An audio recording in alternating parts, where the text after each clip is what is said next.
Section 7.3 is going to focus on something called the unit circle.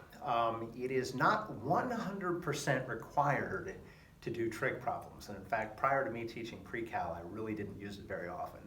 On the other hand, it will give you some insight and it'll give you some instincts for working with trig values that I really don't think you're going to have otherwise. And in particular, it's going to give you very quick ways to generate trig values.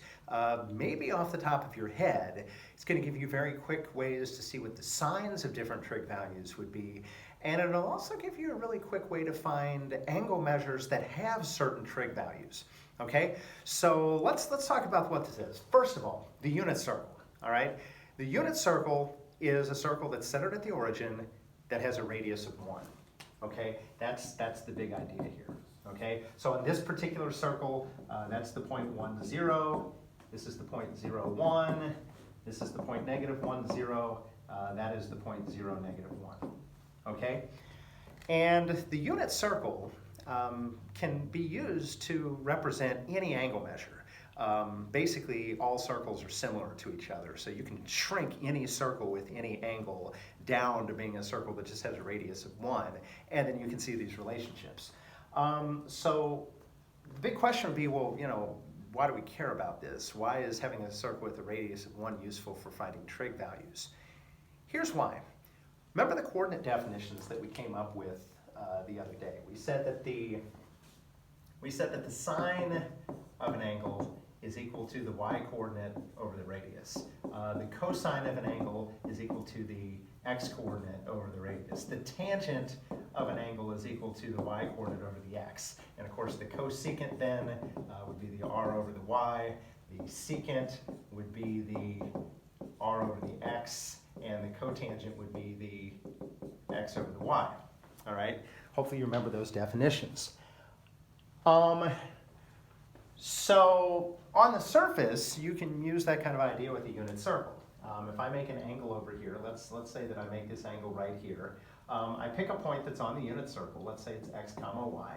And you could make a little right triangle here. This side you'd go over x units, and you'd go up y units. And here's the kicker.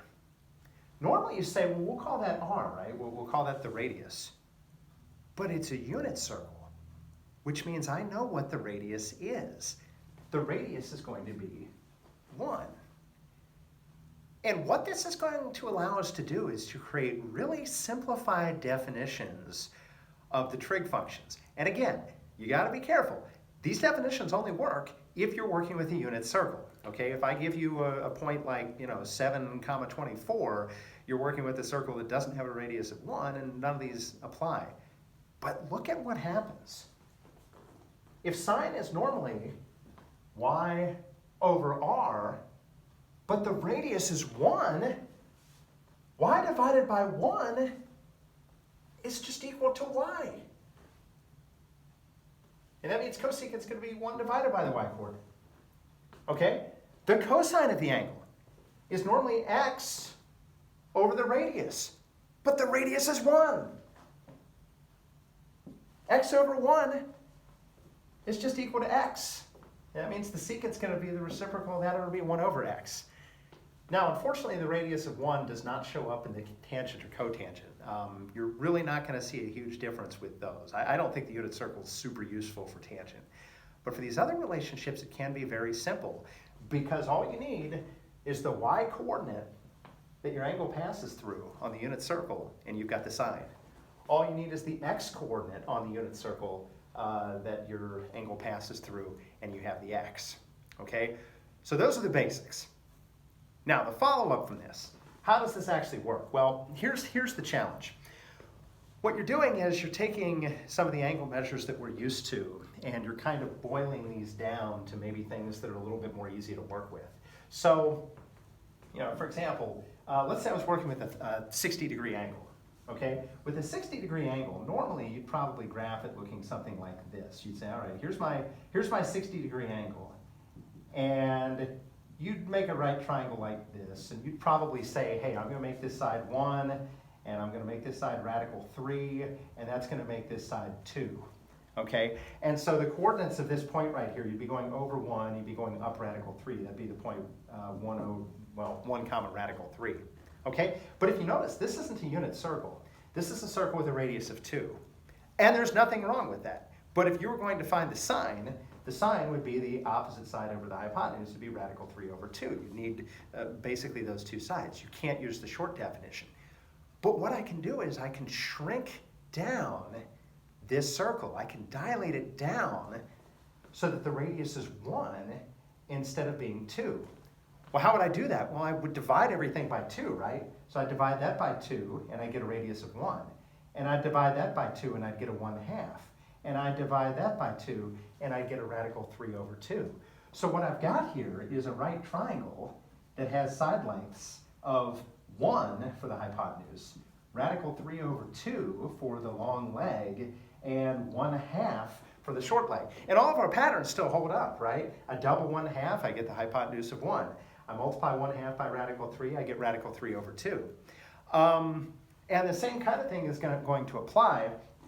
Obviously, you can turn this sideways and you can do stuff with 30-degree angles as well. Same kind of thing is going to apply if you're working with 45-degree angles. Okay? Normally, when you work with a 45-degree angle, you're going to have something that looks kind of like this. You might make a triangle that has side lengths of 1, 1, and radical 2. Okay? Again, that would be for a 45, 45, 90 triangle. You might have 2, 2, and 2 radical 2 or something like that. But the point is, those circles are not unit circles. The radius is something other than 1. Okay, so same thing. You're going to dilate that triangle down by dividing by whatever that radius length is. So I want the radius to be 1. I'm going to divide by radical 2, divide by radical 2, divide by radical 2. Okay? If you rationalize the denominator, this ends up being radical 2 over 2, and then the same thing is going to happen over here. So you would have side lengths of radical 2 over 2, radical 2 over 2, and then the hypotenuse would end up being 1. Okay? Now, we put all this together. What does this allow us to do? Well, here's what we can do. So we have two triangles. We have a 45, 45, 90 triangle that has been shrunk down to have a radius of 1. We've got side lengths of radical 2 over 2 and 1.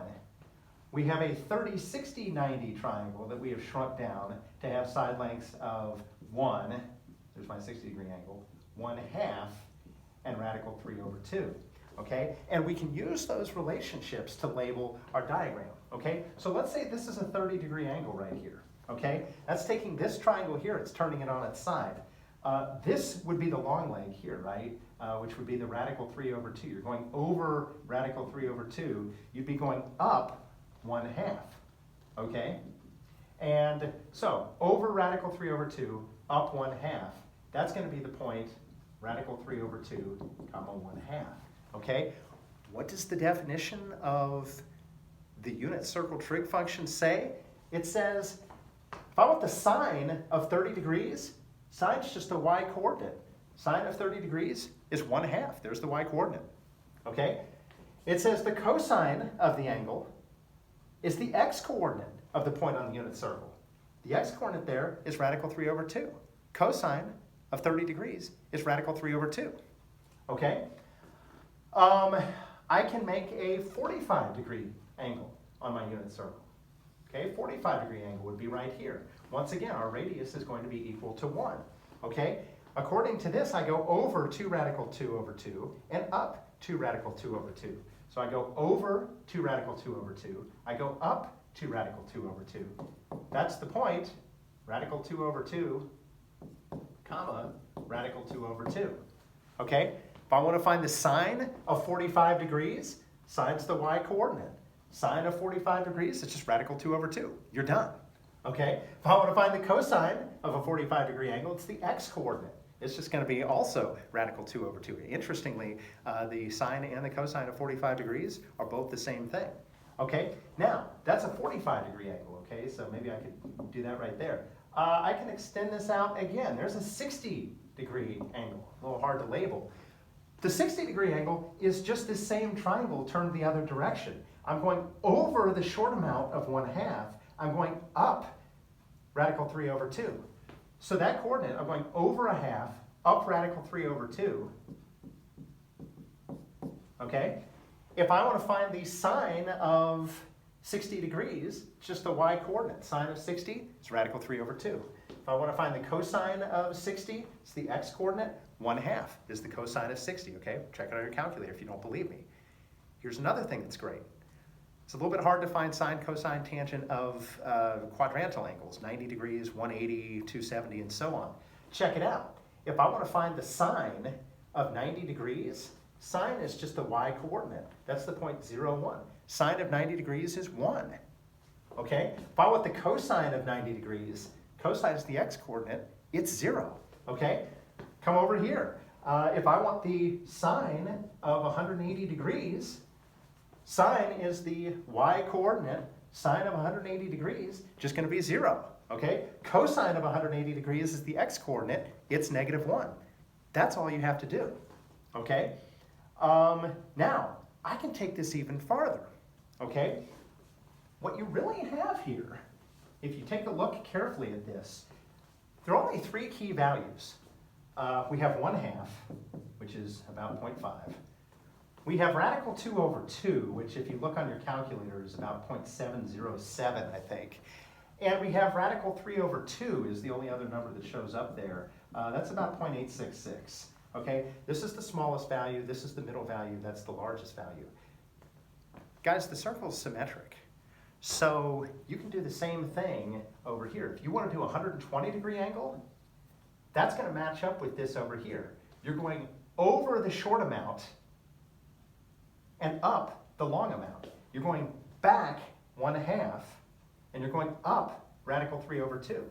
And so that coordinate there is going to be -1/2, comma, radical 3 over 2. Okay? So if I want to find the sine of 120 degrees, it's just going to be the y coordinate. Sine of 120, radical 3 over 2. Okay? 135-degree angle would have a reference angle, so that'd be a 120 there. This would be a 135. That'll have a reference angle of 45. Okay? It's going to match up with my 45 over here. We're going back the middle amount. We're going up the middle amount. That's radical 2 back, negative radical 2 over 2 back, and up radical 2 over 2. Okay, notice it matches up with this coordinate here. The only thing that changed is the sign of the x coordinate. Okay, 150-degree angle is going to be right here. Okay, it's going to match up with this angle over here. We're going back the farthest amount. We're going back radical 3 over 2, and we're going up 1/2. Okay, and so for example, if you want the sine of 150, it's just 1/2. It's just the y coordinate. Okay, and then you can continue this down to this axis, like it's a 210-degree angle. You're going back the long amount, down the small amount. That's negative radical 3 over 2, -1/2. Okay, so the cosine of 210 degrees, I'm sorry, the sine of 210 would be -1/2. Okay, that's the basic idea of the unit circle. Now, you should continue to fill this in all the way around using symmetry, but it all comes back to those 3 values, 1/2, radical 2 over 2, and radical 3 over 2. The longest amount you can go over is radical 3 over 2. The shortest amount that you can go up or down is 1/2. That middle amount is radical 2 over 2, and you can just label everything on your circle. Okay, so I'm sure there'll be a lot of questions, but that's kind of the basic setup there, and we'll try to continue to build on this over the next couple of days.